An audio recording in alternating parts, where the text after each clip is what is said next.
I'm rapt to be in the presence of Tom, Michael and Jason, and I'm a little overwhelmed, maybe. I introduced myself as a bit of an imposter at a conference just recently, but whatever the case, we move on. But it is great. We had a fantastic discussion last night. 4 different heads, 4 different skill sets, and certainly different backgrounds. I mean, we couldn't be polar opposite, essentially, Jason and myself. Married heterosexual guy with 4 children, twice your age probably as well, that doesn't help. Collingwood fan, Swans fan, so that's kind of the other end of the spectrum as well. But I'm sure our values are so in sync. You know, I know that I'm values driven. I know that my journey in the fire, I should get rid of that, sorry, I just realised that was still up.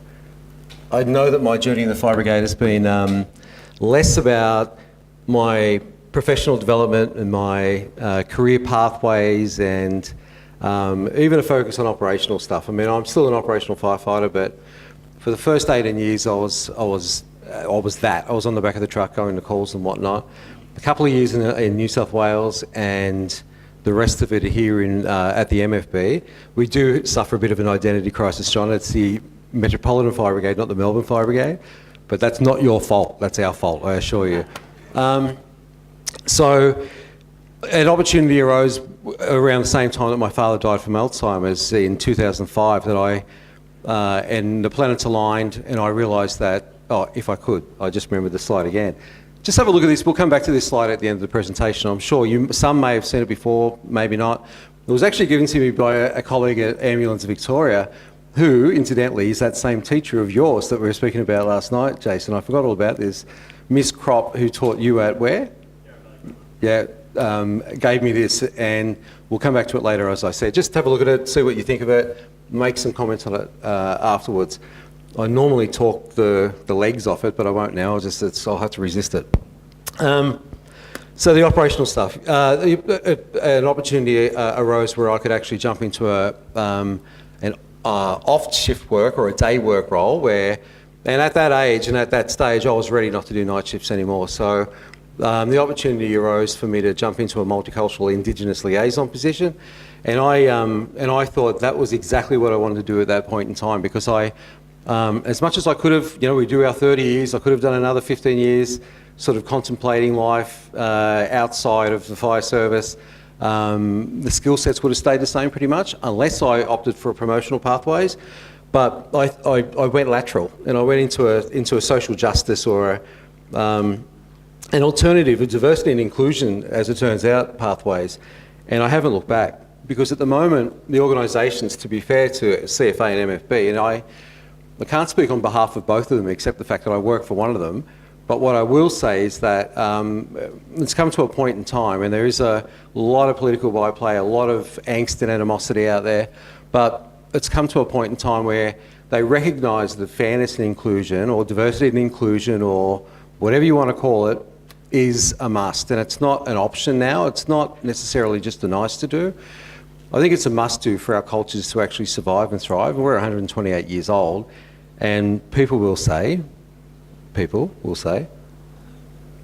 that if it ain't broke, why fix it? But I know that in 30 years of, and it's not bad, I mean, don't get me wrong, I'm a guy, remember, and I have a lot of guy friends, so I don't hate all men.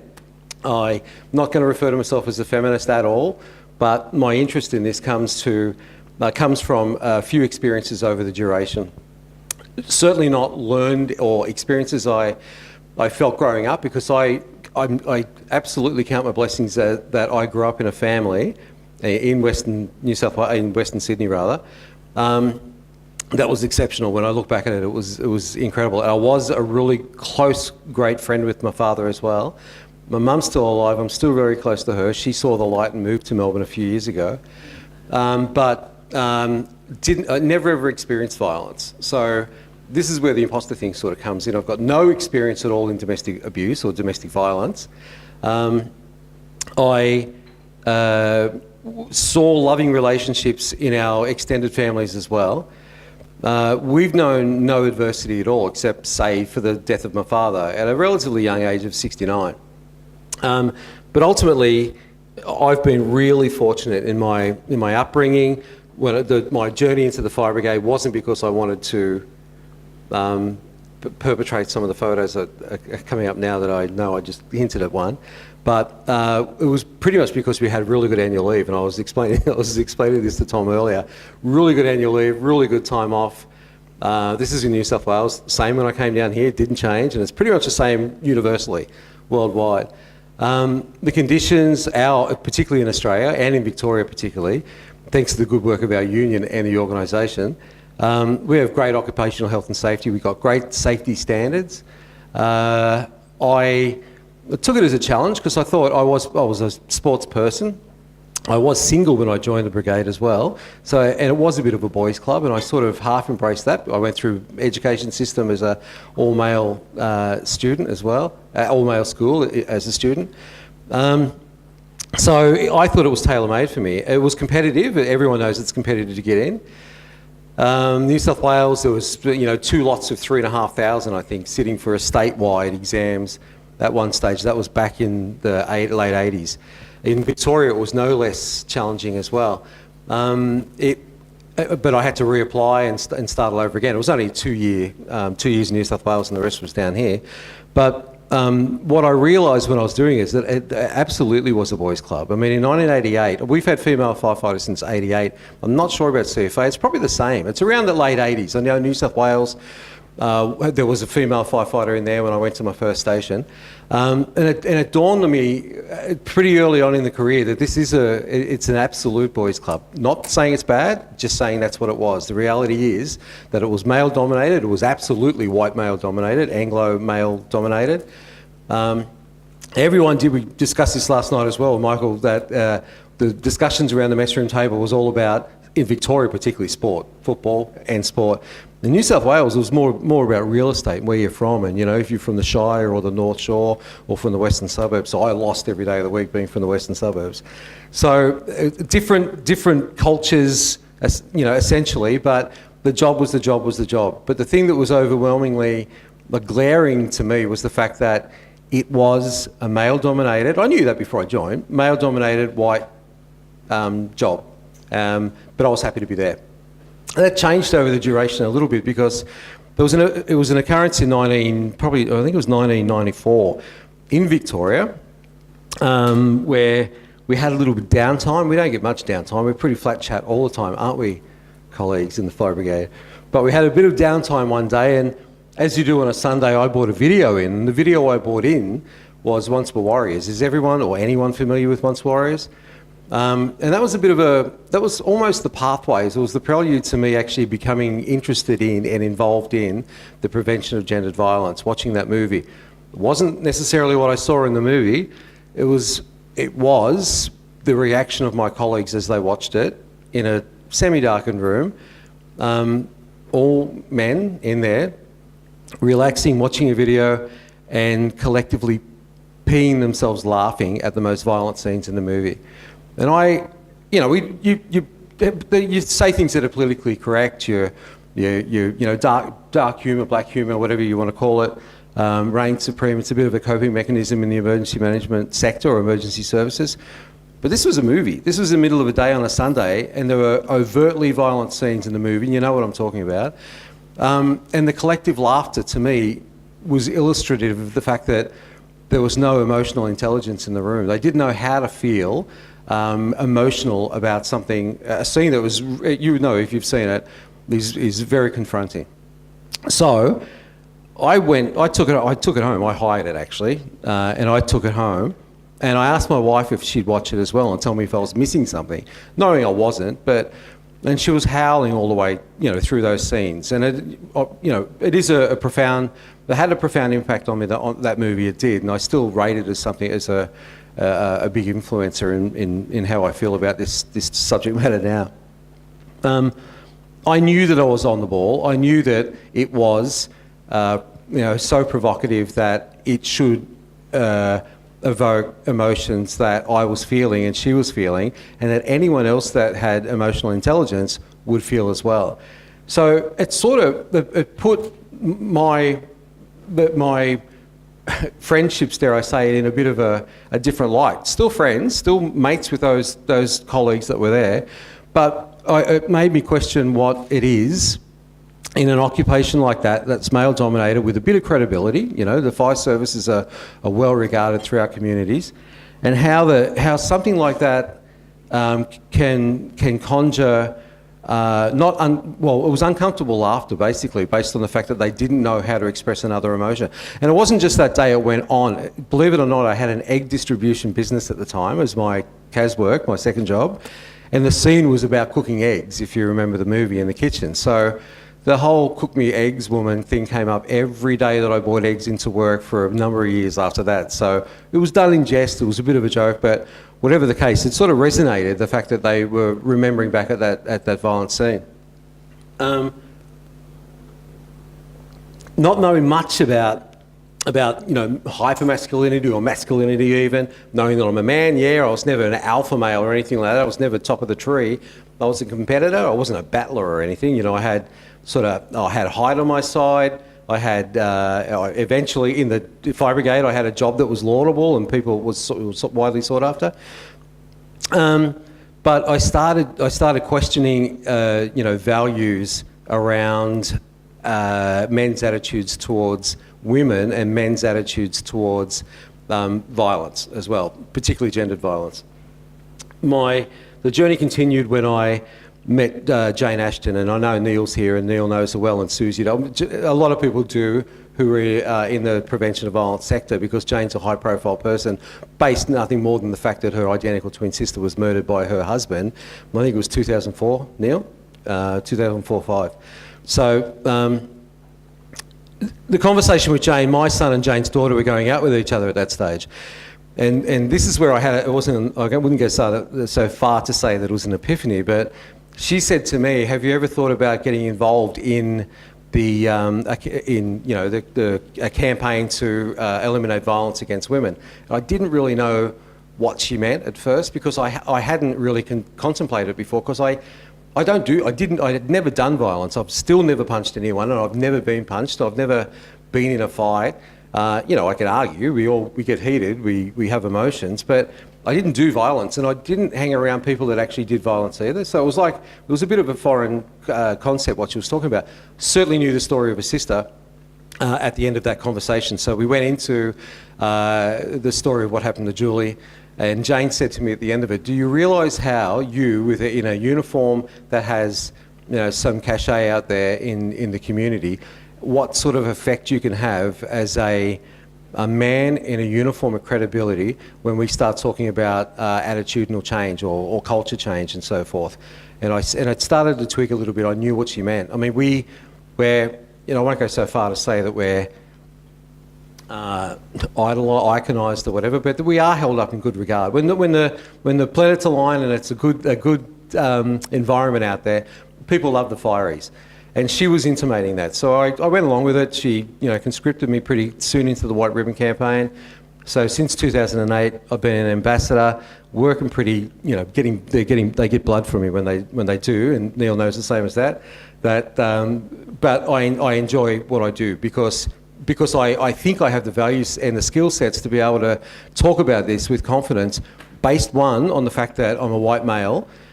So I'm walking, and the fact that I'm a firefighter as well. So I'm walking, talking privilege and entitlement in my world anyway, from the people I know. And if I can have some sort of effect, if I can affect some sort of attitudinal change, or project that into community, that's great. The real challenge for me has been doing it within the organisation, within the fire services. I mean, we've done a bit, and we see familiar faces around the traps about when we're doing diversity and inclusion conferences or forums or whatnot. So we do chip away a little bit. I'll sort of talk about that a little bit later. I shouldn't go without mentioning Ange Barker as well. So the conversations, and Ange is a Benalla girl, and she was the Young Victorian of the Year in 2011 actually.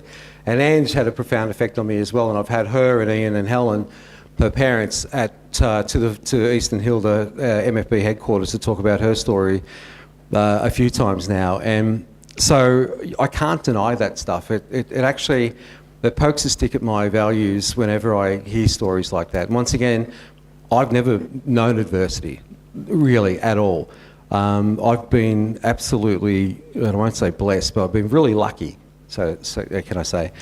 A couple of the images I'll look at now, I want to show you, they're not too provoke any anger or any disdain, and I don't mean to mock, I kind of do, but I don't really. But I just want to illustrate a little bit about the challenges the fire services, or the challenges faced by the fire services when it comes to actually changing the culture, whether it's through diversity and inclusion, through gender, Indigenous, LGBTI, all underrepresented groups within the organisation, which is pretty much everything other than white Anglo male. So I'll just have a look at this. This is why we're challenged, because of and these are memes. They're not taken seriously necessarily, but this is the sort of stuff that gets touted in Facebook a little more than I'm comfortable, and it doesn't allude to the fact that it would be a comfortable place, or should be a place that a woman would work, surely.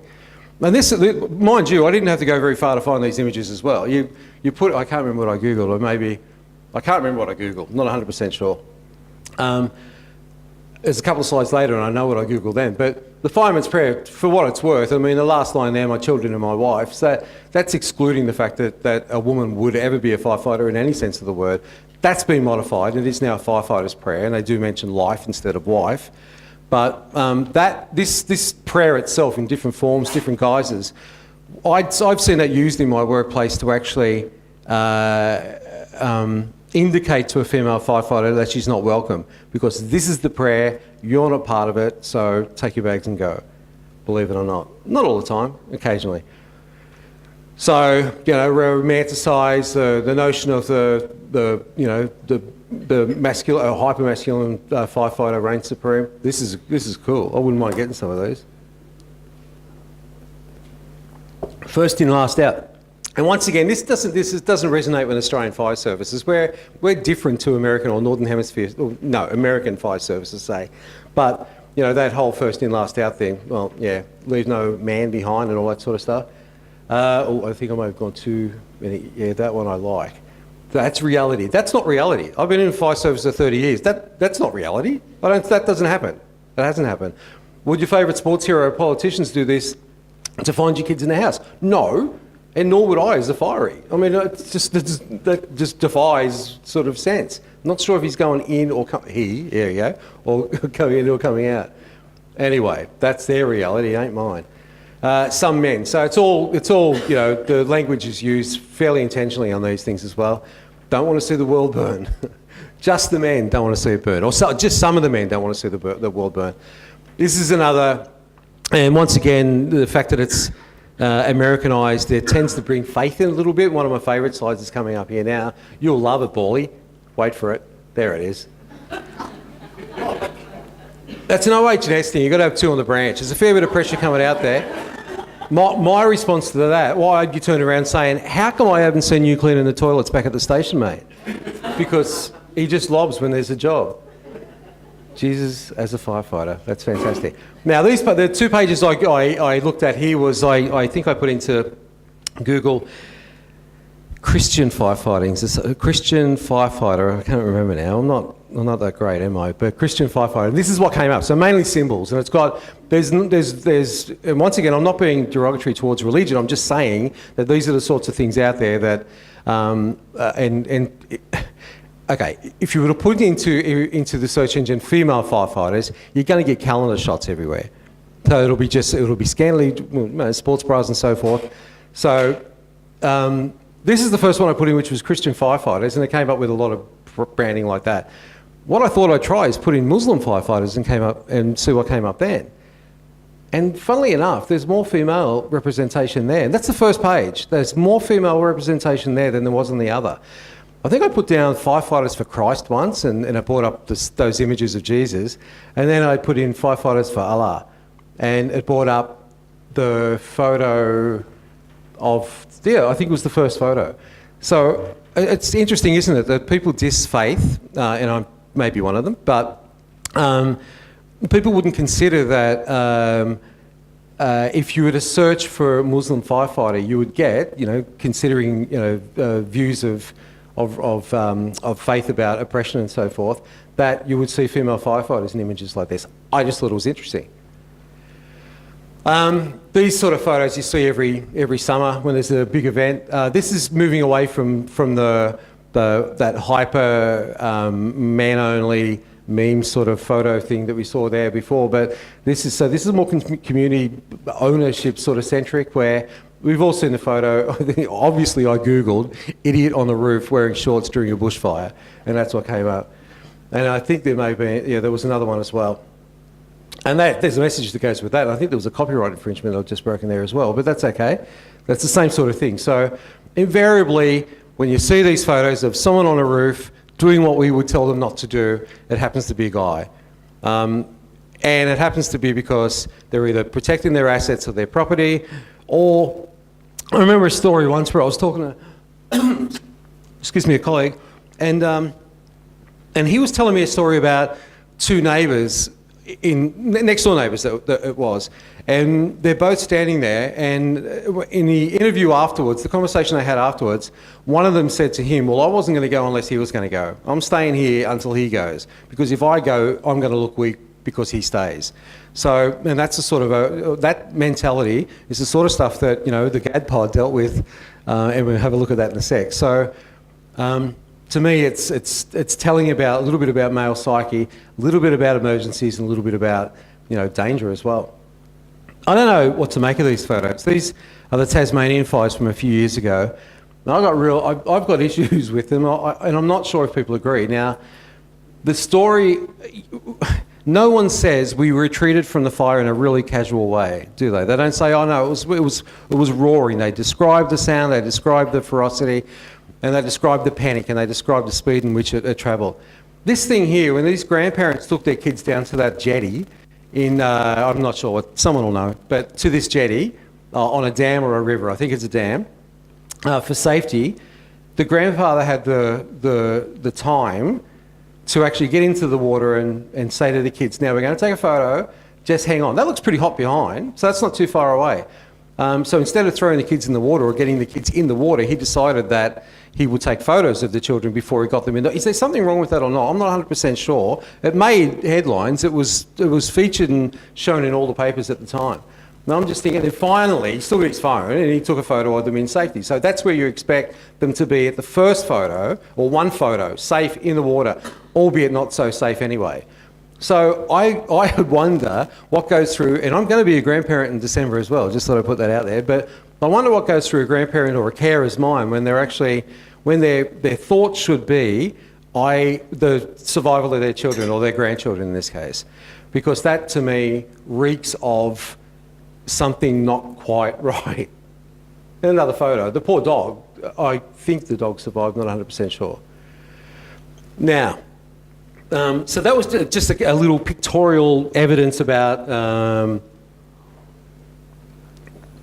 that alludes to masculinity, and it alludes to the hyper sort of reaction from, more times than not, men, because we dominate the emergency services, or the fire services anyway.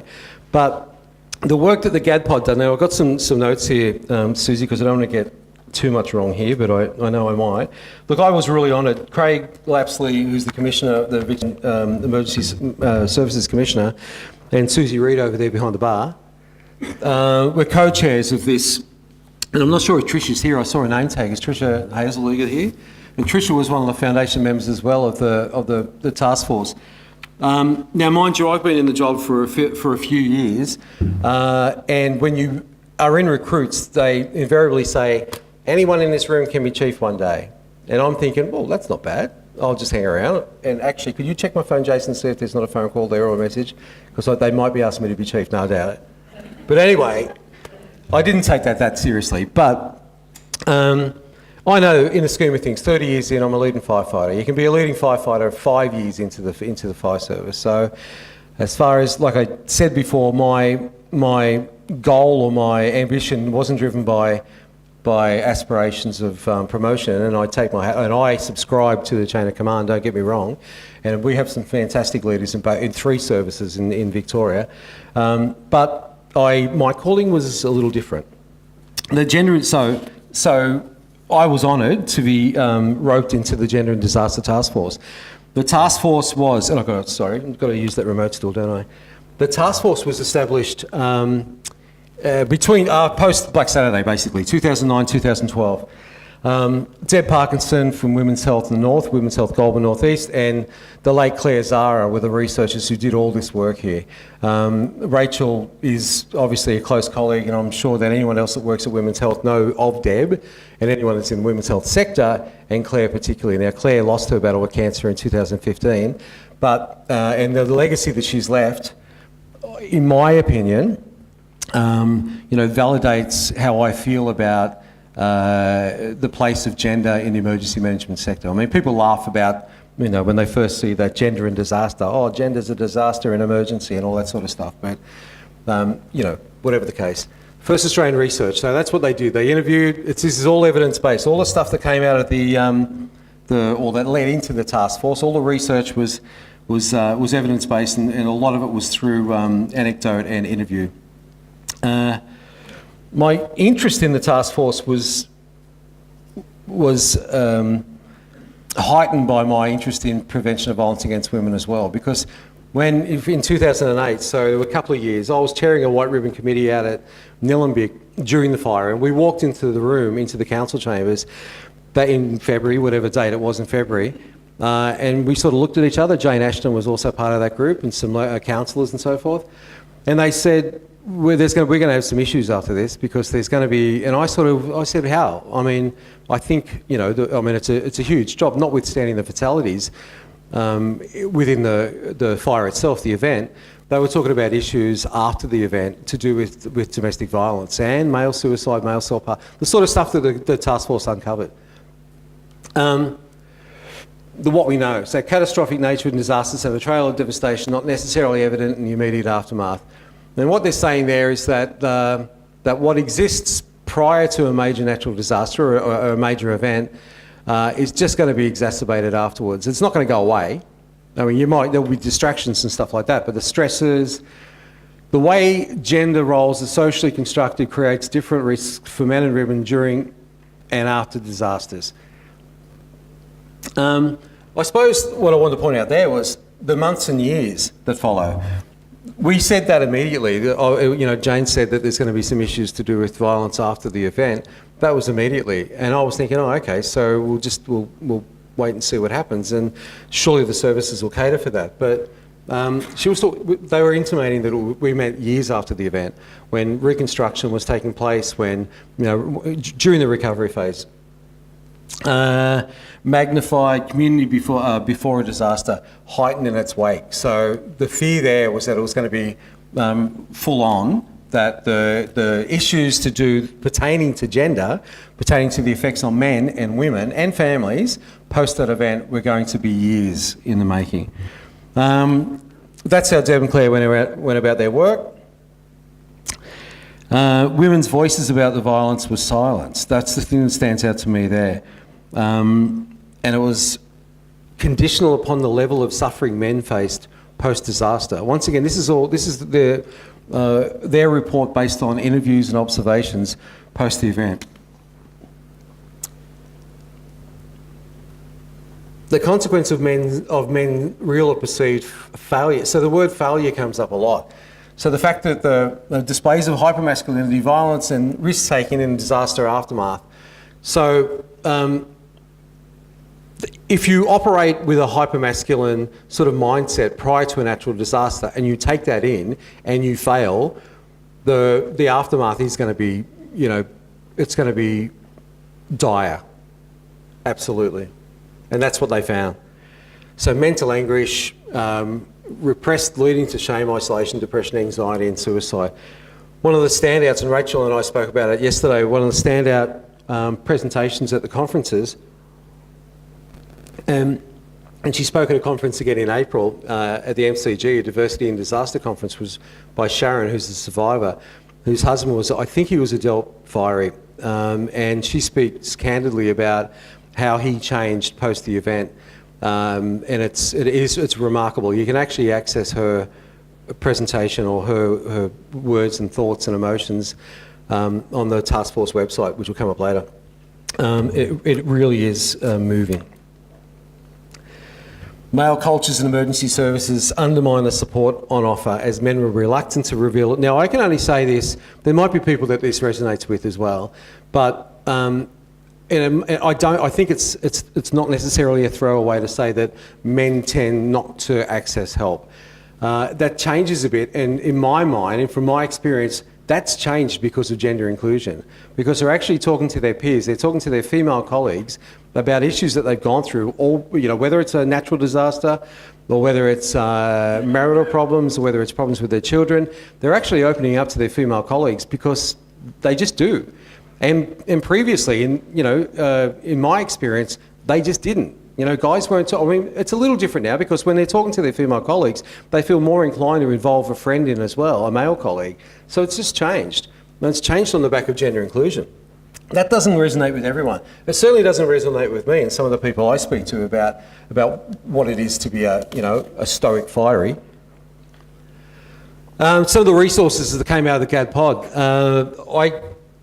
There are some on the table here, and I've got an office full of them at work. But this isn't all of them either, is it, Susie? I think we'll talk a little bit about the national guidelines soon, but one of the proudest things, my entry into this was around the time of the Hidden Disasters Conference, which was in International Women's Day in 2012, from memory. So Tim Cartwright, the then Deputy Commissioner, and myself, there were other men there, but I think we were the only two in uniform, and there were probably only, I went through the delegate list not long ago, there were probably 15 men out of how many delegates I'm not 100% sure, but it was just full of women. And the conference was called Hidden Disasters, the Aftermath of Black Saturday, to do with domestic violence. So it was a little disappointing, but fairly tight when you're talking about DV or gendered violence, that you get a room full of women rather than the men there. There it is there. November the year after, 2013, the Just Ask conference was about the guys. And it was full of men then. We had a panel full of male leaders of organisations as well. So Women's Health had to make it about the guys to get the guys there, basically. I mean, the research was all about. There's a chart soon telling you how they did do the research. And it was investigating the anecdote of men, the stories that men had to tell. So it was a given that the report was going to be tabled, and it was a given that they were going to hold a conference because they had to speak to them and they had to hear from them as well. So this just follows the timeline of how the research went. Research, the 30 women, 47 workers in the middle there. Hidden Disasters was the first conference that I went to, and when I went to it, I thought, it was at William Angliss at the end of the city, Latrobe Street, and I thought, finally we're talking about something there where there's a correlation between we as emergency management workers, or we as emergency services, and the prevention of gendered violence. So things were sort of coming together. So I don't know how I came across the gig in the first place, but to me it was an absolute revelation. And Jason, your girlfriend Nellie Thomas, was the MC down there then, and she made me feel comfortable because you know what it's like when you're in a room full of people from a different sex and you feel really uncomfortable? No, I don't, because I've been in a fire service for so long. But it was a classic scenario where it was like the roles were reversed all of a sudden. It was a room full of women and a couple of men. The research, Just Ask, 2013, the GAD task force. Now this is where where the journey started, the research. The journey didn't necessarily end, but in January 2014, the task force was set up. I was lucky once again to be invited in to participate in the task force that Susie was co-chair with Lapsley. And basically, to me, it was once again validation. And when I fed back to my people, it was about, ultimately what it said to me is that we need to do gender inclusion. We need to do, diversity in general, but certainly in our sector, gender inclusion was the thing that was going to change culture, and it was going to actually be profound in the end. The universal P4 slide. So what I hoped to get out of the gender task force was a little bit more assistance in how, as an emergency services worker, we contribute to the prevention of violence, not just by sticking a banner on the truck and driving around in White Ribbon Day or marching, which is, it's got its place and it's valuable, but maybe in our operational capacities, maybe in our standard operating procedures, maybe in our enhanced response. Wasn't 100% sure. But whatever the case, my interest in the prevention of violence against women or gendered violence really took a spike around this time. And the reason it did is because if we're talking about those determinants, we're looking at unequal power relationships between men and women and the rigid stereotypes. That's us in a nutshell. That's a fire service in a nutshell. So we're not necessarily contributing to it, where it's our status quo is a determinant, but what we've got to do is recognise that and actually do something to counter it. Gender inclusion maybe increase the amount of female firefighters in the service. I think this is Deb Parkinson's favourite slide. She used it a couple of times, Rach. And once again, it's illustrative of community attitudes towards gender, where you have a nurse in pink, obviously, and the firefighter's a young kid. The guys are in fairly powerful roles. Let's say he's a surgeon, she's a nurse, maybe, not 100% sure. So the challenges when we're talking about domestic violence in the emergency management sector or post the natural disaster is as read there, about high stress levels. Perpetrators may have been heroes. They're on a high because what they did wasn't fail. They had a positive outcome, but it doesn't mean that the existence of DV is no longer there. But it is an extra challenge when you have men that are walking around in the recovery phase who don't want to be challenged necessarily about domestic violence. Sorry, another sort of a little bit out of order there, sorry, but I just want to include that because it has an almost celestial photo clear up the top, hovering above the task force as it was set up initially in 2014. I'll go through these a bit. That's just what was constituted. That's way too busy, so there's not... just those 1, 2 and 3, the main objectives of the task force there. So it's about transform work environments. It's about how we can make our frontline emergency services workers and our ancillary staff and our emergency responders in general, how we can make them, less vulnerable during a natural disaster, and a little bit to do with... So it talks there about changing work environments, a little bit about gender inclusion. So this is all about improving functioning of communities before, during and after. We're working on the PPRR acronym, the Preparedness, Prevention, Response and Recovery acronym. The guidelines, which was the output, or one of the valued outputs of the task force in the end, was pretty much a template from which organisations can change their culture. There was an audit or a checklist that went with the guidelines as well. So the national guidelines, I don't think I've got a slide on it actually, Rach, which is a bit neglectful. But the national guidelines that came out, which were launched in April this year again, were pretty much a template on how an organisation can do inclusion, gender inclusion, enact some culture change to enhance their capabilities around a natural disaster in the preparedness, prevention, response and recovery phases of an event. All accessible on the website. Can we just have a look back at the picture now? Does anyone want to make a comment about or preempt what I'm going to say about the photo at all? Yeah, exactly. So this is a teacher-led exercise where they send to the organisations for paraphernalia to make a collage to thank the organisations, the ESOs, for what they do. So I can imagine it was teacher-led. I'm pretty sure it was. And the teacher would have been engaging with the kids as well. So we've got male, female ambulance officers and police officers, and even if a kid asked the question, if there was one child, it could have been a child of a firefighter there, and if they said, shouldn't we put a female firefighter there, the teacher's answer was seemingly, no, there's no such thing. I don't think that'd be ridiculous, so we'll just put a truck there instead. So to me that was telling. That was, as I said, it was a teacher-led exercise, and it alludes to what's a dead set evidence of the perception of gender in our fire services. That's Steve. Sorry? She might have been driving a truck, yeah, absolutely. That's the sort of image I like to see. Down and dirty with a little potential female firefighter Steve Gregg from Eastern Hill Fire Station.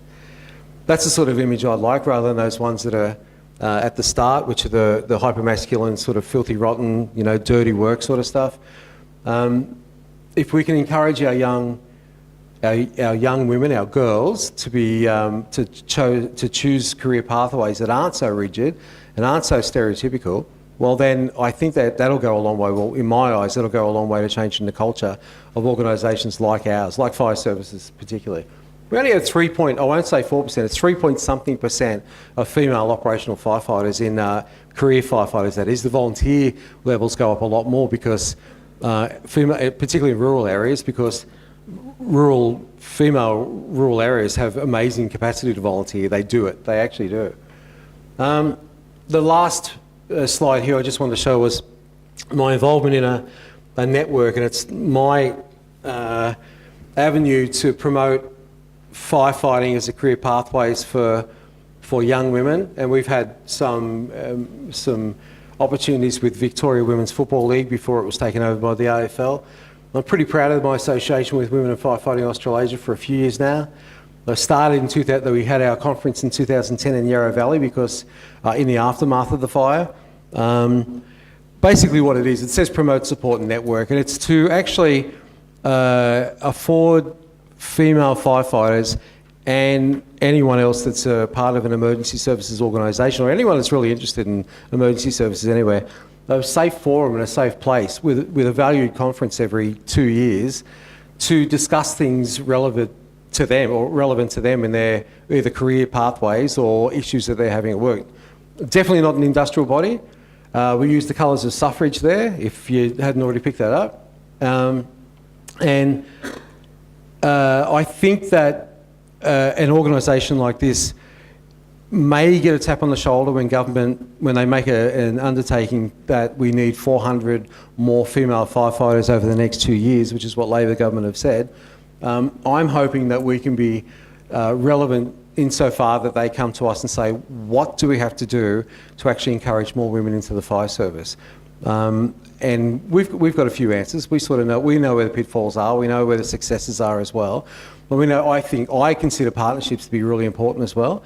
When CFA, as I said, and MFB have got fairness and inclusion briefs now, with some good leadership and some good staff involved in those directorates. I'm hoping that it starts a discourse, and I'm hoping they include women in that as well, because quite often they get left out of the discussions about how we should be including them into the services. Thank you.